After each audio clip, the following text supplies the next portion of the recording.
1950 সাল। এক সম্ভ্রান্ত মাছের ব্যবসায়ী হরিশঙ্করবাবু বাড়ির উঠোন ঝাঁট দিচ্ছে কাজের মেয়ে পার্বতী। ঘরের ভিতরে সাজঘরে কুসুম চুপচাপ আয়নার সামনে বসে। কুসুম হচ্ছে ওনার একমাত্র মেয়ে। পরনে ঝকঝকে শাড়ি, কপালে বিন্দি, কিন্তু চোখে প্রাণ নেই। কুসুম, কুসুম, আবার চুল খুলে বসে আছো? এইভাবে কেউ বসে থাকে না। তুমি হরিশঙ্কর মল্লিকের মেয়ে। আমি কি কিছু হতে পারি না? শুধু কুসুম হয়ে, কোনো নাম ছাড়া। আহ, তোমার বসার ভঙ্গি দেখেছো? কাঁধ সোজা করো, মুখে হাসি আনো। তুমি সাধারণ মেয়ে নও, সম্ভ্রান্ত ব্যবসায়ীর কন্যা। প্রত্যেকটা পদক্ষেপে তা বোঝাতে হবে। কিন্তু মা, আমি কি চাই সেটা কেউ জানতে চায় না কেন?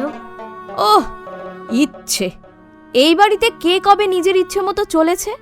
কুসুম চুপ, আয়নার দিকে তাকিয়ে নিজের চোখের দিকে তাকায়, যেন নিজেকে খুঁজছে। বাইরে ঝিরঝির করে বৃষ্টি পড়ছে, ভেতরে দমচাপা একটা নিঃশ্বাস। দুপুরবেলা রোদের ঝিলিকে নদীর জল কাঁচের মতো চকচক করছে। গাছের ছায়া পড়েছে বালির চাদরে। কুসুম নৌকার ঘাটের দিকে হেঁটে যাচ্ছে, তার সঙ্গে এক পাহারাদার, নিরুপায়, ক্লান্ত।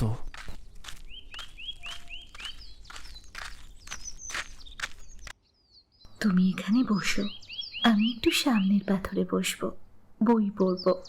মালকিন, একা একা বেশি দূর যাওয়া ঠিক নয়। এরকম নদীর পাড়ে বাঘ নেই, ডাকাত নেই, শুধু শান্তি। ভয়টা কার, তোমার না বাবার? পাহারাদার অপ্রস্তুত হয়ে চুপ করে যায়। কুসুম ধীরে ধীরে এগিয়ে যায় পাথরের ধারে। হঠাৎ একটা মিষ্টি সুর ভেসে আসে বাতাসে, গলা যেন নদীর হাওয়া ছুঁয়ে এসেছে। কুসুম থমকে দাঁড়ায়। সেই অচেনা গলা স্পষ্ট গেয়ে উঠছে। কে তুমি? কোথা থেকে এমন গান আসে তোমার গলায়? শুধু শুনলেই মন ভরে যায়। তোমাকে একবার সামনে থেকে দেখতে ইচ্ছে করে।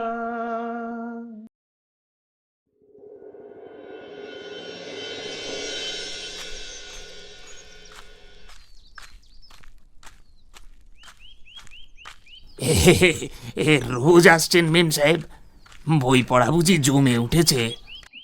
হ্যাঁ, হাওয়া ভালো লাগে এখানে, মনটা হালকা হয়।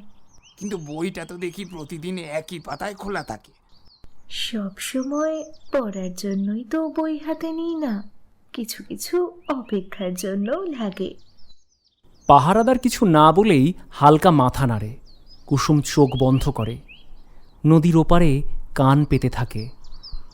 একটু পর ভেসে আসে সেই গলা।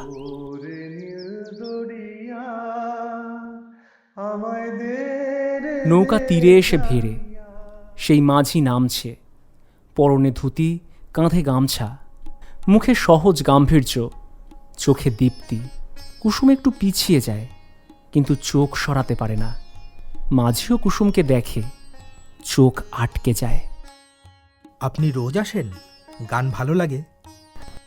হ্যাঁ, মানে মানে হ্যাঁ, খুব সুন্দর গাইতে পারেন আপনি।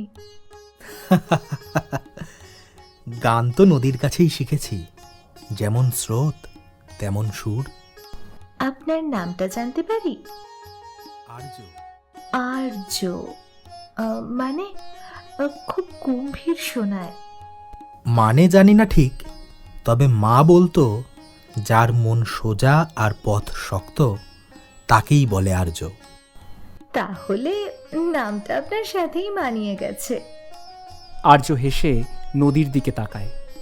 কুসুম চুপ করে দাঁড়িয়ে থাকে, মুখে প্রশান্তি, মনে যেন কোনো পুরনো বাঁধ ভেঙে জল ঢুকছে।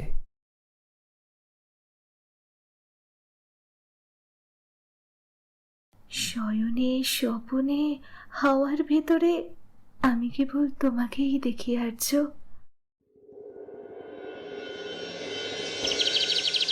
পরদিন সকালে কুসুম তার মন খোলে ওর কাছে। নদীর পাড়ে দুজনে মুখোমুখি বসে। আর্য, আমি তোকে ভালোবাসি, এই মনের কথা আর লুকোতে পারছি না। তুমি জানো কুসুম, এই পথ কতটা কাঁটা দিয়ে ভরা? তুমি কার মেয়ে, আর আমি তো নামহীন একটা মাঝি। তুমি যদি নদী হও, আমি তার স্রোত হতে চাই আর্য। আর্য চুপ করে যায়, হালকা মাথা নোয়ায়, কিন্তু তার চোখে ভালোবাসার ঢেউ ছলকে পড়ে। সে আর না করতে পারে না। তারা একে অপরের হাত ধরে। ভুল কিছু চাইনি কুসুম, শুধু তোমাকেই চাইছি।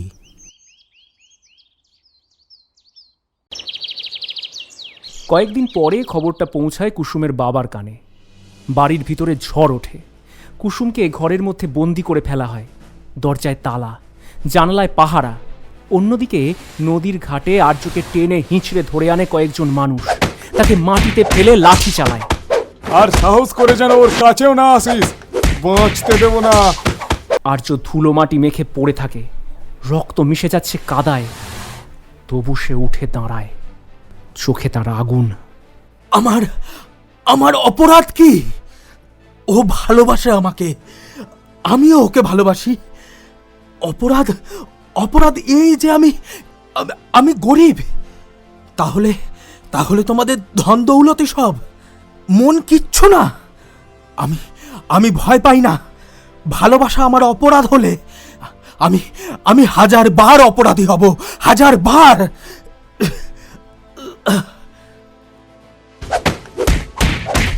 আর্যকে মারধর করে ফেলে রাখা হয়েছে। চারপাশে লোক দাঁড়িয়ে। কুসুমের বাবা রেগে ফুঁসছেন।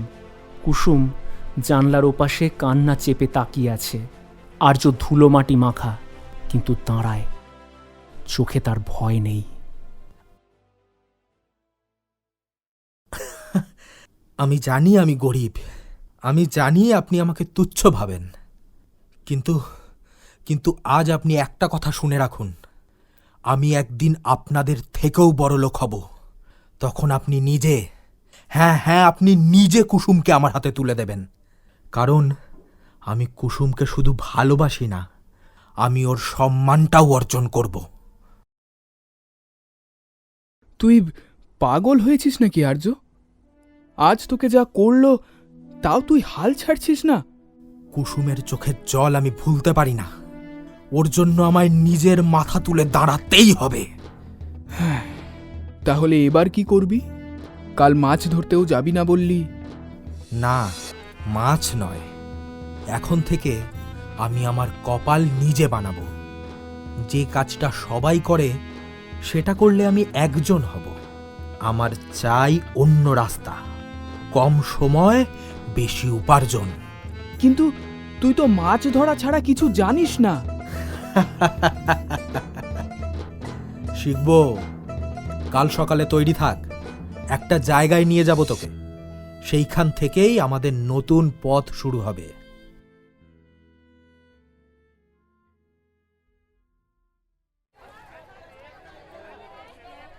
দেখ, ওরা বড় বড় আড়তদার। আমরা 10 টাকায় দিচ্ছি আর ওরা 20 টাকায় বেচছে। আমরা খাঁটি ঘাম দিচ্ছি আর মুনাফা নিচ্ছে ওরা।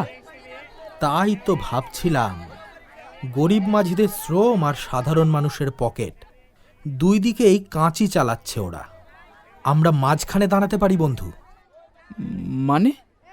আমরা মাঝিদের থেকে কিনবো 10 টাকায়, কিন্তু বেচবো 11 টাকায়।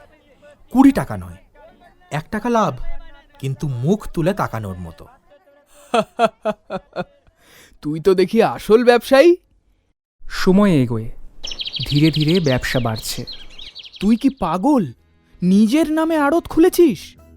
হ্যাঁ, এবার মাঝিদের মাল মাঝির দামেই বিক্রি হবে। শুধু মুনাফা নয়, ন্যায্য দাম দেব।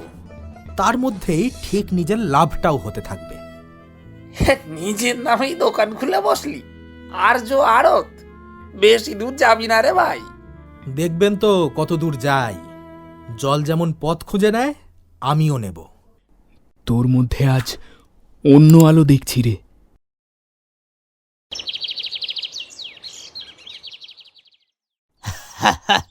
আর্য ভাই, আজও কেজি পিছু 80 টাকাই দেবে তো? তোমরা খেটে আনো, আমি ন্যায্য দামই দেব, ঠকাবো না কখনো। আগের বাবুরা তো 100 টাকায় বিক্রি করতো, আর আমাদের দিত 50। সব জেনেও কিছু করতে পারতাম না। তুই একলা দাঁড়িয়ে লড়ছিস, ধন্য তোর বুকের পাটা। আমি একলা নই দাদা, তোমরা পাশে থাকলে পথ অনেক সহজ হবে। কুসুম জানলার পাশে চুপ করে বসে আছে, আনমনা হয়ে। মা ঘরে ঢোকে, হাতে একটা থালা। দেখে আগের দিনের থালাও তেমনই পড়ে। মা, খেয়ে নে মা, 3 দিন হয়ে গেল কিচ্ছু খাসনি। কুসুম, তোকে কোনোদিন জিজ্ঞেস করিনি তুই কি চাস, তোর কি ভালো লাগে, কোন গান, কোন বই, এমনকি কোন রংটা তুই পছন্দ করিস সেটাও আমি জানি না। শুধু বলে গেছি এইভাবে হাঁটো, এইভাবে বসো, কারণ তুমি সম্ভ্রান্ত ঘরের মেয়ে। আমি শুধু ওকে চেয়েছিলাম মা, ওর গলার গান, ওর সহজ মনের ভালোবাসা। তোমরা বুঝলে না। আমরা তোকে একটা যন্ত্রের মতো ভেবেছি, কিন্তু তোকে বুঝতে চাইনি কখনো। আমি তো তোর সঙ্গে ছিলাম, তবু তোর পাশে ছিলাম না। আমাকে ক্ষমা কর মা, আমি কোনো দিনও তোর মা হয়ে উঠতেই পারিনি।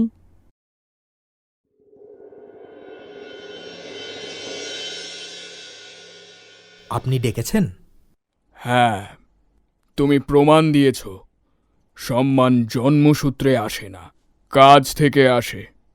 আমি ভুল ছিলাম, আর তুমি আমার মেয়ের যোগ্য। এবার ওকে নিয়ে যাও, ভালো রেখো।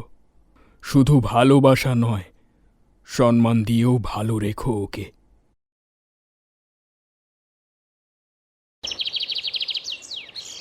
আমি তো আর কিছু চাইনি কুসুম, আমি তো শুধু তোমাকেই চেয়েছিলাম।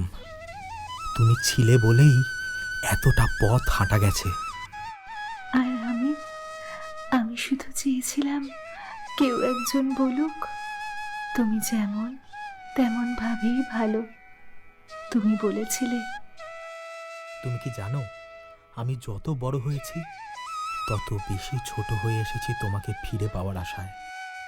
আজ আর কোনো দেয়াল নেই আর্য, তুমি আমারই ছিলে, আর আমি তো কবে থেকেই তোমার। আর্য কুসুমের হাত ধরে, পেছনে ভেসে আসে সেই পুরনো গানটা, একসময় যেখানে গল্পটা শুরু হয়েছিল।